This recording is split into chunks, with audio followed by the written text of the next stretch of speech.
My grandmother DUSYA was born to Baba Hinda and Zayda Mendel. She grew up in Kharkov, and like a lot of the Hasidim and a lot of the people during the war that had to flee where they were living, they moved to Samarkand. In Samarkand, there was mass famine, starvation. Baba Hinda Deitch was known for her exceptional kindness and hachnas sarchim. All the poor people, all the sick people, they all ended up there. My Zaidi, he was dealing with my Bubby's brother, Uncle David Deitch, and they got married. My Zaidi was, I guess, a wanted criminal because he smuggled food and money for the yeshivas. Even during the wedding, the KGB actually showed up to the wedding, and they had to bribe them to leave the wedding. Finally, they were able to flee to Poland, forge Polish passports. They made it over the border, and they ended up in the B camps. Eventually, through many different efforts, they were brought into the States. As you get to know a person more and more, and you're getting older, you have an appreciation for what she went through and how she got to where she got to. She was very clear about how difficult it was, but she was not bitter about it. She made us feel very grateful about the lives that we have now and that she did not have. Every Friday afternoon, it was a Rifkin family tradition where after school, instead of going home and eating lunch, we ended up always going to my Bubby, to her house.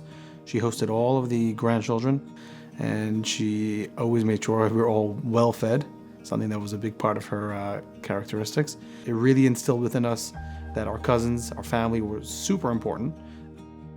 Right after my Zaidi passed away, I was about 14 years old. My aunts and uncles wanted to make sure that she would not sleep alone at home. I was in Mesivta then, so I was assigned about one day a week. She was still upstairs on our main floor then, not in the basement.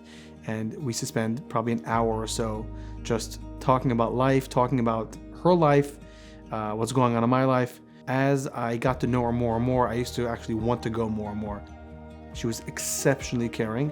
She made everyone that came, that was in her presence feel super comfortable.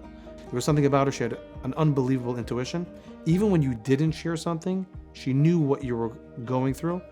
You didn't even have to spell it out.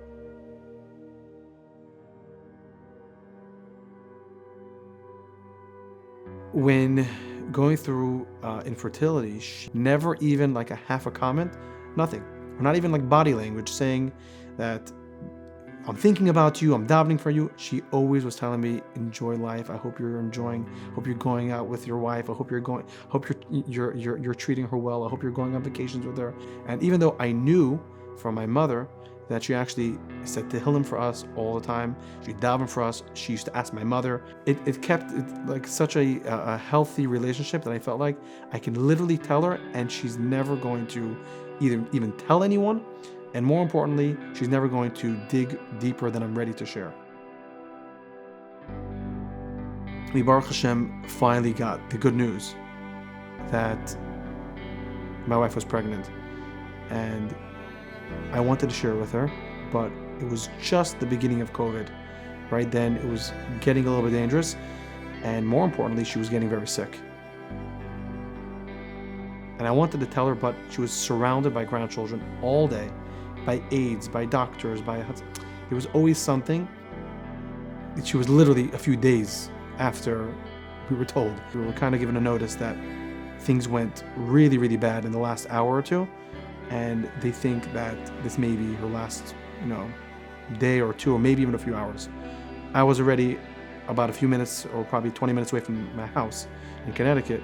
I quickly turned around. I said, first of all, I need to say goodbye.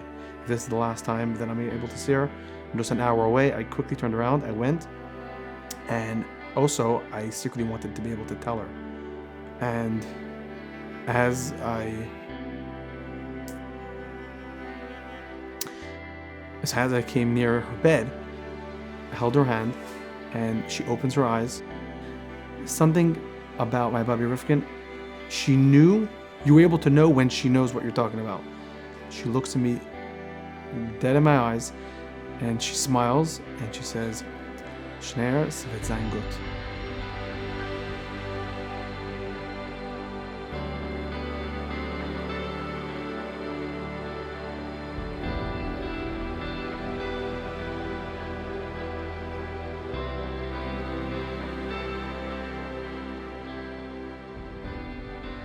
To me, naming my child, and especially my first child, being so thankful for life and for the bracha that you have a child, to me, giving the name DUSYA was the best way of giving my child that opportunity to know who she comes from and what kind of opportunity she has in life, to just be grateful and kind to everyone around her. For me, being able to bring the past, my Babi DUSYA Rifkin, into the future generation, that's truly being Bonei Olam.